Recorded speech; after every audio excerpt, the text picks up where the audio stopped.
Hey, it's opening weekend. My name is Tony, and look who's with me, King. And he's on the run. He's on the road. He saw the I'm on the Conjuring. road. I'm on the road today. He's like Willie Nelson. He's on the road again. I can't believe it. What'd you see? The Conjuring? The third Conjuring? The devil made me do it? Why do you have to say that word, though? Like, I try to stay away from that. But yes, What? that's a movie I saw. What word? Oh, the D word? Don't say the D word. I please. won't say the D word. It's Yes, I another saw day that and date movie. It's Warner Brothers. What's a day and date movie? It's when they release it on both streaming service and at the movie theater at the same time. That's right. Somebody texted me and said it was a scary movie. I don't know. Was that That me? was you. That was you. I said it was scarier than the last one. I think they went a little extra.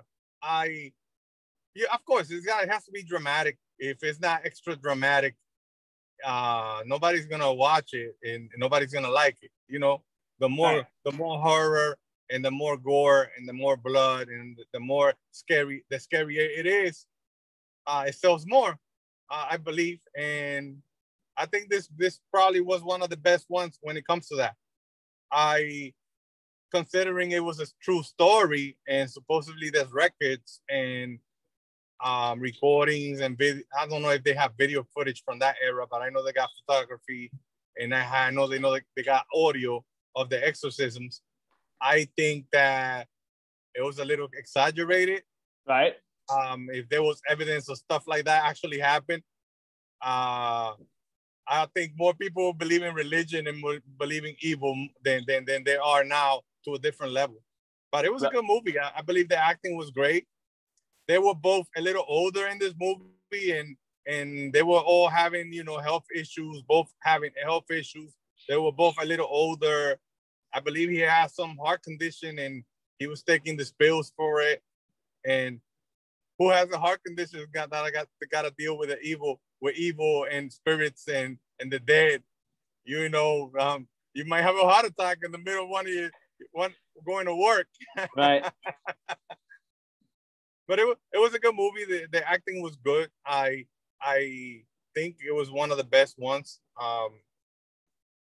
I'm looking forward. Hopefully they do another one. I love the Conjuring universe. I just didn't like too much, the words that they use for the title.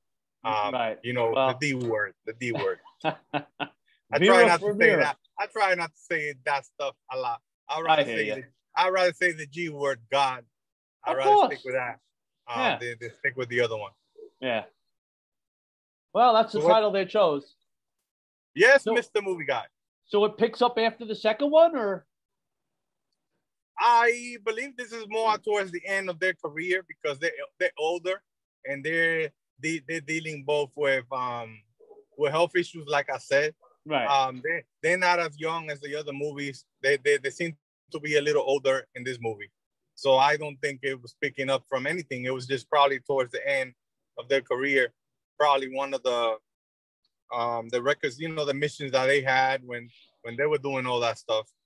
Because it's supposed to be the story of two people that dealt with the paranormal back in the days. Like the 70s. Right. But I don't think this picked up from the last one, because the last one was in the 1940s during the World War. I don't know if you remember. The last one was The Nun, right? Didn't they squeeze in an Annabelle?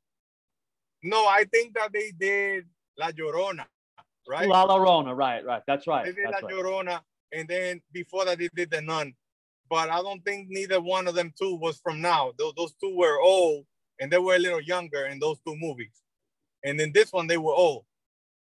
They did squeeze in an Annabelle. You did it. I believe that was before, though. I have to look at the timeline and be sure.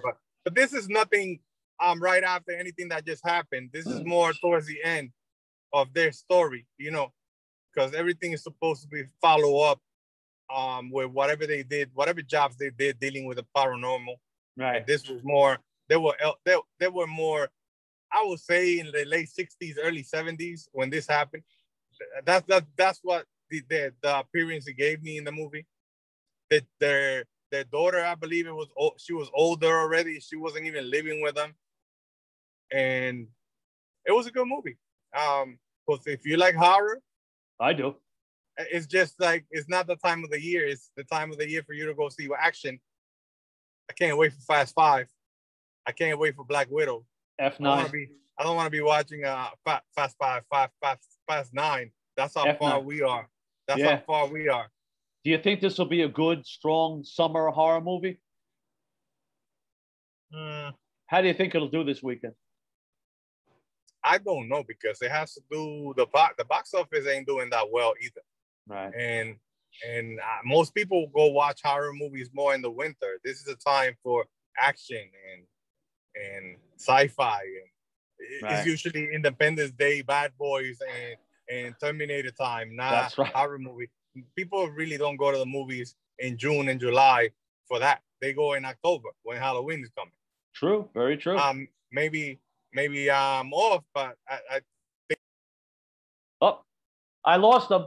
I lost you there for a second, or you lost me. We had some technical difficulties, but we're back. Yeah. Okay. Hey, before we do anything else, I just want to... I know how you hate critics, and so do I. I just wanted to read you something from the New York Post review of this movie. Okay, go ahead. Okay, so he's going on and on about this Arnie that goes and stabs his poor landlord to death under the influence of the evil spirit. Right. Okay, so that ends the truish part of the story, but there is still over an hour to go. What director Michael Chavez and screenwriter D.L. Johnson McGoldrick therefore do is akin to food companies that sneak sawdust into grated Parmesan cheese. The Conjuring 3 is a big mouthful of sawdust. There's a long and convoluted road. Ed and Lorraine pursue a boring old murder they believe to be spiritually connected to the last crime. So this idiot didn't like it, basically. Well, I don't know the real story, Tony. Right. And neither does he. I don't know the real story, but I can tell you that I said at the beginning when I was speaking to you right now that they were a little extra. They were a little extra, didn't I? So I would assume that yes, a lot of that stuff probably didn't happen, because if it did, there will be so many people that believe so much more on the occult and the dead and all that stuff. They went deep into witchcraft and worshiping the D word and all that. And I don't know. I haven't read their books for me to know the story, for me to know if this is all true. But they went extra. I can tell you that much. But it's a movie. It's supposed to be a movie, and it's not gonna be selling if it's not scary and if it's not dramatic. So yeah, this guy probably didn't like it because he might have known the real story, and he's saying after that murder they exaggerated a little, not a little, but a lot. I did that because I'm no fan of the New York Post. Sorry, I had to. Well, pretty much nobody cares about none of that. Everybody cares about entertainment. And if you wanted to see a scary movie, this is a scary movie. I rarely say a movie is scary, and this is a scary movie. Right. It's a scary movie in June. King, before you go ahead. I'm sorry. Who's visiting you today? We have as you know, I can't control who comes into my studio. So somebody's always there. Yeah, it's a lollapalooza. Someone always comes in. It's the writer of The Conjuring 3. It's his name is David L. Johnson McGoldrick. Will I be able to hear you on this? Yeah. Hey, Mr. Dave. Hey, King. My name is David. I'm the writer of the film. I'm glad to hear you like it. Hey, David, how are you? I hear you were scared, but before we go into that, I have ideas for a fourth Conjuring film, and I think you and I can spitball a little bit later. I'd love to hear any ideas you have. Anyway, you said you were scared. Would you like to know how I write scary so well? How do you write scary so well? It's because I'm married. You're married? Yes. Oh, God, here comes my wife. Oh, who's this? Is that... Excuse me? I hate to interrupt the Tommy and Prince show here. Tommy and Prince show? It's Tony and King. Excuse me. Whatever. Whatever. What matters. This is your wife? Yes, yes. Excuse me, Mr. Big Time Movie Maker, but we have to pick up our online grocery order. Yes, yes, dear. Yes. And by the way, when we get home, that garbage. That's so unprofessional. That's so unprofessional. Yeah. You're in the I didn't. middle I of didn't. doing King. an interview. What was that last line? What was that last line? Unprofessional. Unprofessional. Like I You have can't to get take away out with trash? this now. I said Listen, garbage is not going to take itself If out. it makes you, Thank if you guys, if Yes, it makes yes. Mr. See what I have to Mr. do, Director, King? Mr. Writer. Mr. Yeah. Director, Mr. Writer, Mr. Director, and, Yes. and Mr. Movie Guy. Yes. If it makes you feel better, why you think you're interviewing me and I'm in my car? I don't know. All I know is I feel won't sorry say for it. you. I won't say anything else because somebody go. may see this interview, but and I don't like the couch. I'll see you guys around. Come on, Mr. you Movie know Guy. your job and Yes, know your sir. place. Yes. Come on. Bye, guys.